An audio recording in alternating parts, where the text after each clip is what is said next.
Phrases aren't just about information.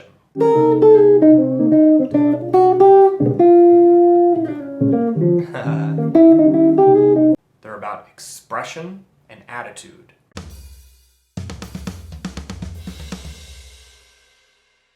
Yesterday we worked on learning to hear the tension flat 7. We did some practical ear training based on tension flat 7. We broke down the G7 arpeggio into the three stable notes of the G major triad and the one tension note. And we worked on hearing how that tension note wants to move melodically, so horizontally through time, as opposed to an arpeggio, which is running up and down the ladder of harmony. It's a vertical movement. Someone's calling the jazz police on us already. Haven't even started talking about the hip stuff yet. We looked at that over a B diminished chord yesterday. Right here's B diminished. So I'm playing a G major triad. Okay, that's very common in the jazz standards, in the vocabulary. We see lots of B diminished chords with a G note on top. Okay? We could, if you want to be really OCD like me, you could refer to this as a B diminished 7, flat 13.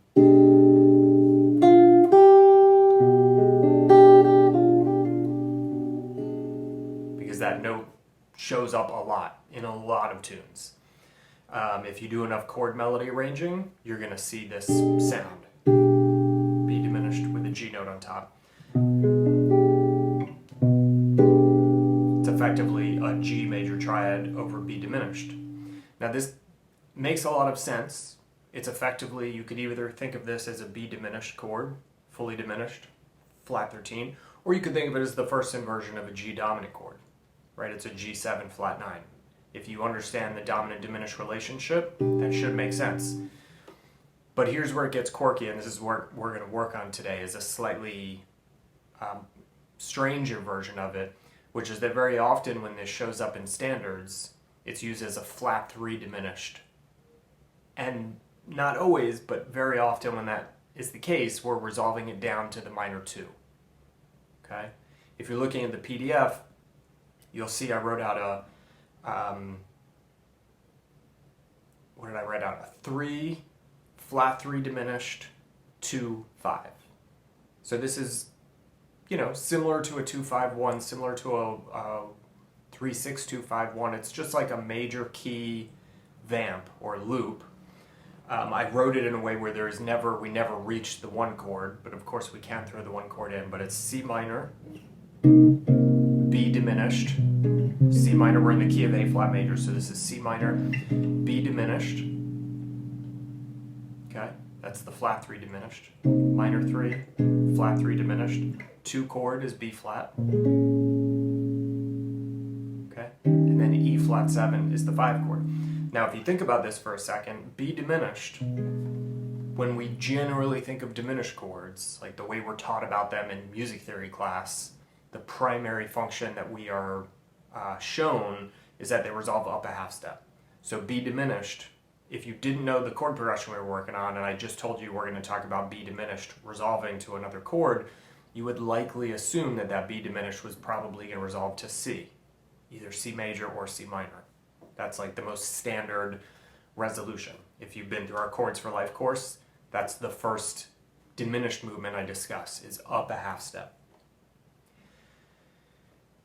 If we're resolving to C minor or C major, then it makes perfect sense that we could use a G7 arpeggio over B diminished, because whether we're thinking B diminished or G7, both of those chords want to move to C or C minor, right? Both of them are tension chords that crave that movement. It's either 5-1 or diminished 1.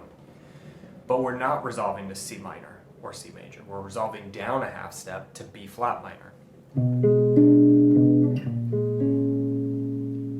So now we have effectively a G7 arpeggio resolving to B flat minor, which is not the kind of functional harmony that we would expect to see if we're thinking from the standpoint of dominant-diminished relationship. We generally don't think of G diminished chords resolving to B flat minor chords. But that's what's going to happen here, and this is a very standard cliche movement pattern to be aware of and to get used to when you're playing. This shows up like basically chord for chord in a lot of standards. I think this is exactly the bridge in a different key. This is exactly the bridge, not the bridge, the B section for Someday My Prince Will Come.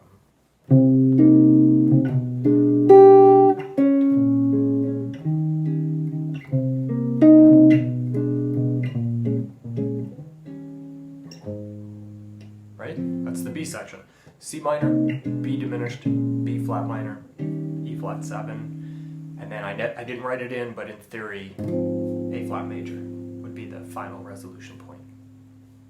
So, when we get to the B diminished chord, we're going to be thinking about a G major triad, and we're going to add the tension flat 7.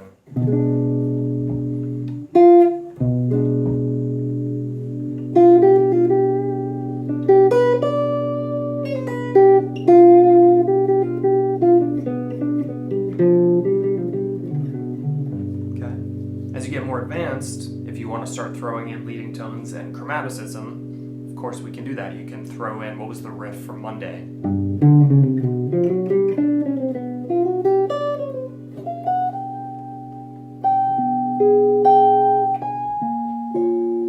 Right? There's the resolution from B diminished to B flat minor.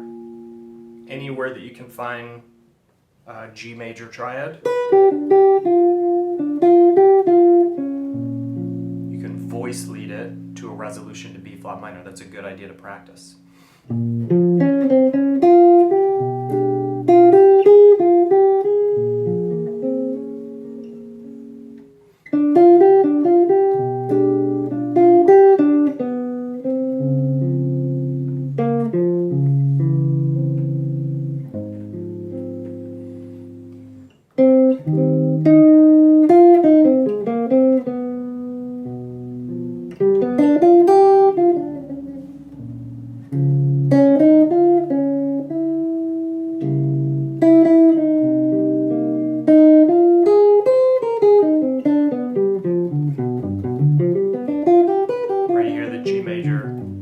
G-dominant G7 arpeggio.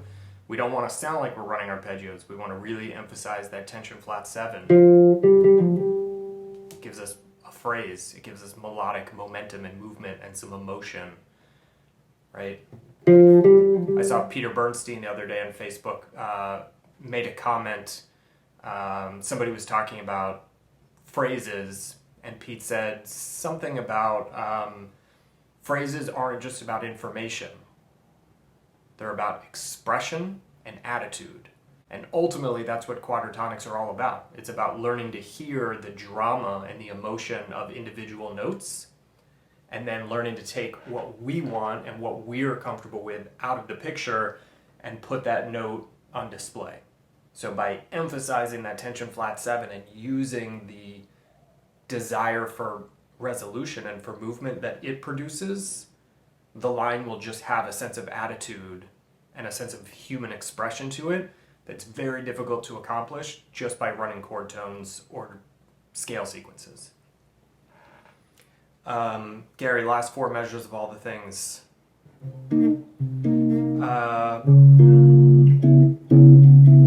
Yeah.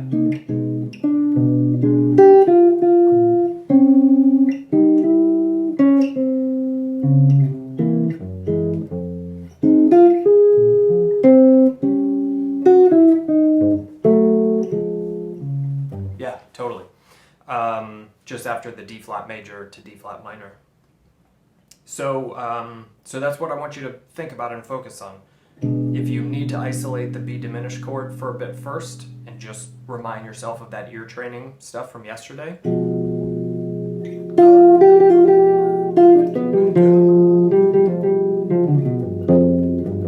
Right, look back over the PDF from yesterday and get used to that ear training game.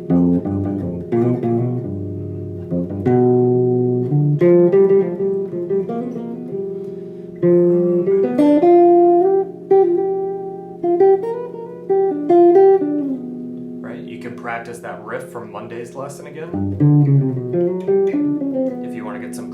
chromaticism happening in your lines. Okay? But then we want to make sure that we're putting it into a musical situation, like a 3, flat 3 diminished, 2, 5.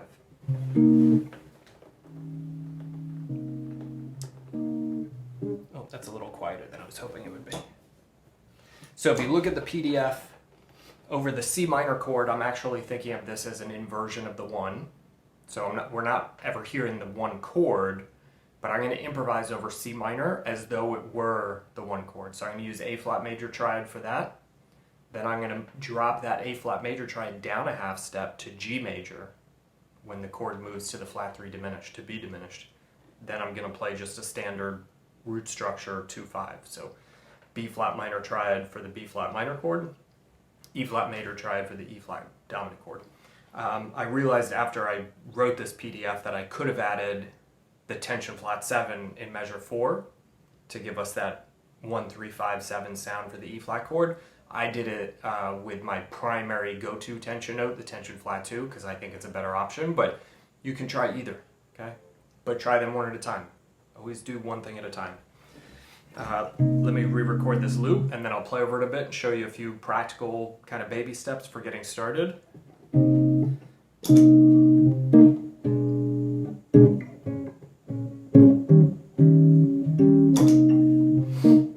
Right, here's the flat 3 diminished, 2, 5, 3, flat 3 diminished, 2, 5.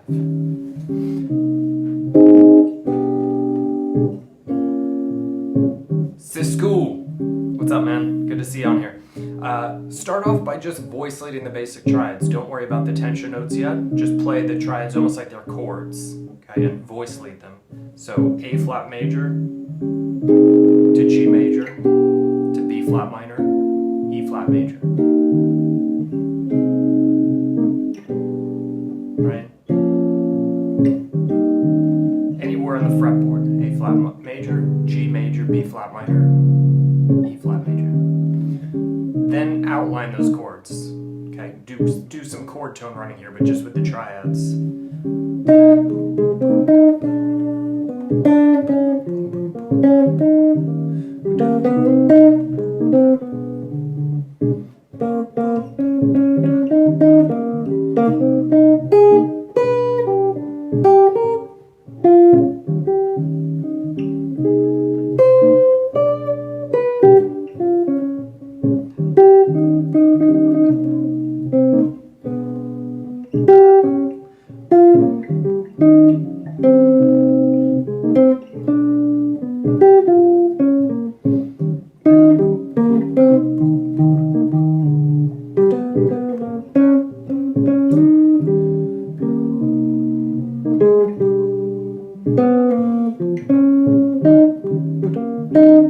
I'm not throwing in any tension notes yet.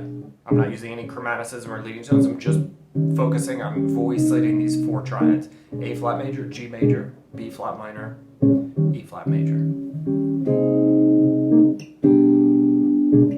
You can actually start to get some halfway decent melodies happening. They're not the most exciting melodies, but they should sound musical at this point.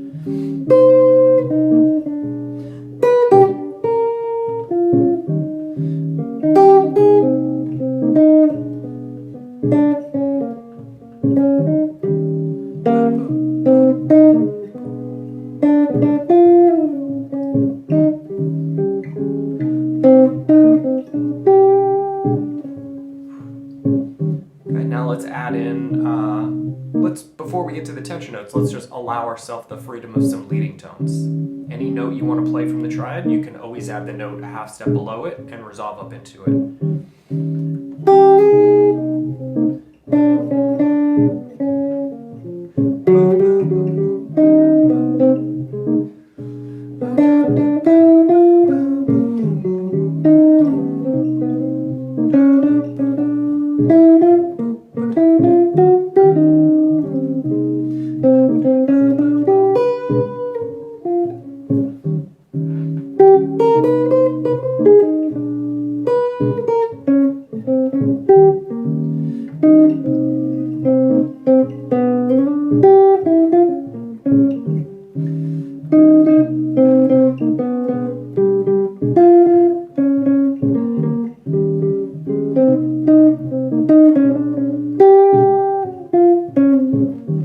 Again, try and make sure you're using these leading tones in a musical way. Don't get too stuck doing stuff like this.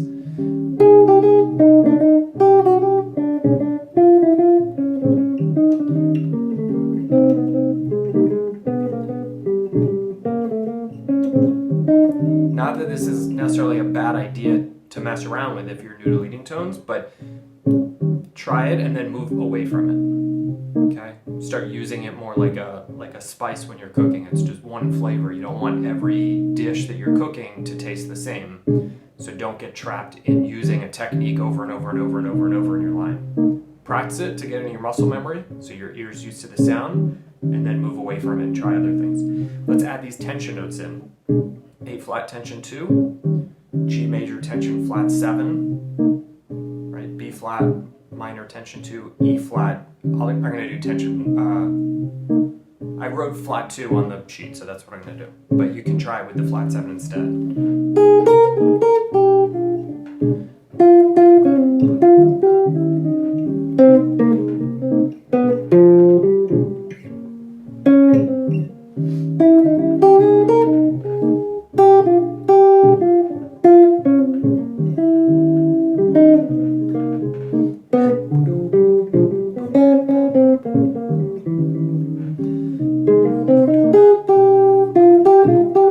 Right, can you hear that flat 7 to root?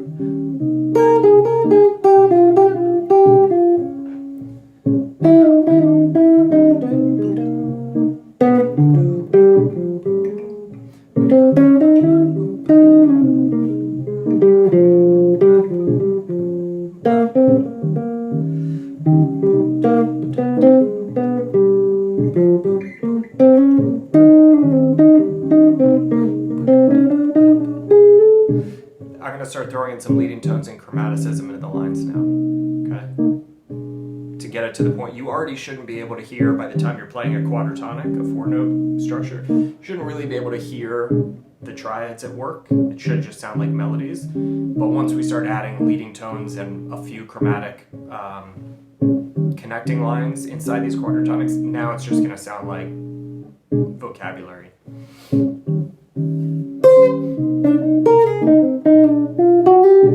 That was the 5th, flat 7, chromatically up to the root.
Where we at? B flat minor, E flat.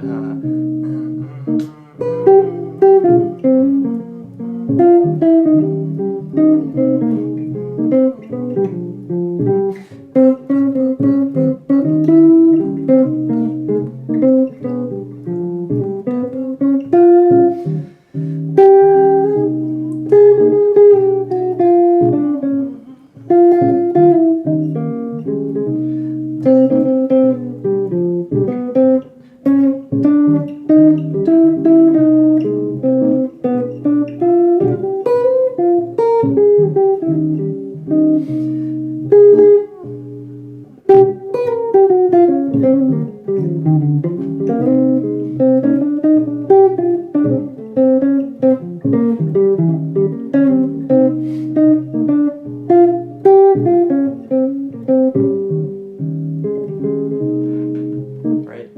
Kind of get the gist of what we're after here. If we're doing our job right, it shouldn't sound like chord tone running, it shouldn't sound like scale running, it shouldn't sound like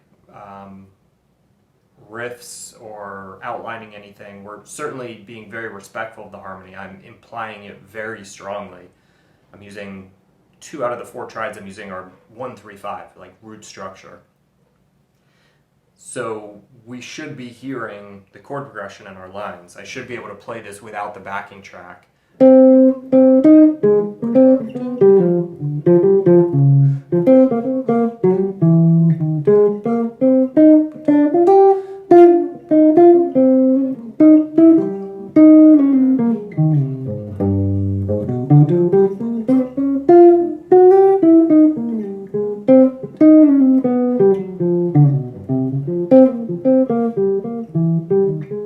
Right, we should be able to hear the chord progression when we're playing, but it should really just kind of sound like phrases, like we're just playing melody, just like ideas are flowing out of us. Again, notice that the G7 arpeggio, the G major triad with the tension flat 7, Miguel, what's up, man? Good to see you on here. Is resolving to B flat minor. It's a weird resolution to get it into your ear and under your fingers if you're only able to think of diminished chords in the dominant-diminished relationship, because G7 should theoretically want to take us to some kind of C minor or C major chord, or if we're thinking of G7 as the tritone sub, then some kind of like F sharp major or minor. But in this case, we're moving to B flat minor, right? So learn to think of this diminished chord as, it's not dominant diminished, but it's still a diminished chord. It just wants to resolve down a half step instead of up a half step, okay? And that just takes a little bit of time. And now the jazz police are after us again. Thank you guys for hanging with me today. Tomorrow we're gonna do some comping ideas. Not exactly sure what yet. Maybe we'll stick with this diminished movement and we'll explore a little bit of diminished stuff over something. In fact, yesterday we kind of touched on the blues and on body and soul. So maybe I'll try and think of a way we can start injecting some diminished movement into one or the other of those two. Let me know what you guys want to do. Blues or body and soul. Tomorrow we'll do some how chords move. Okay, talk about some harmony and some comping, probably focused on diminished since that's what we're talking about today.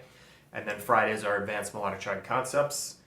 And then we have some open office hours this weekend. If you're not in the study group and you want to be able to hang and just ask me questions, the study group has a bunch of courses that go into all of these different topics I'm always talking about, but way more in depth, where you get like practical step-by-step process ideas, like how to build your foundation with triads, how to understand shell voicings. So if you want to check out the study group, you can follow the link in the description, learn more about what we do there, watch the courses, come and hang out in the open office hours, ask me questions. I can help you kind of somewhat individually. Not as individual as if you reach out and talk about Skype lessons with me, then I can actually work one-on-one with you. But in the study group, we have a pretty good thing going as far as like group sessions where people just come and ask questions, and then we just hang out and have a conversation and try and help everybody work through tunes, work through comping, improv, whatever is frustrating to people.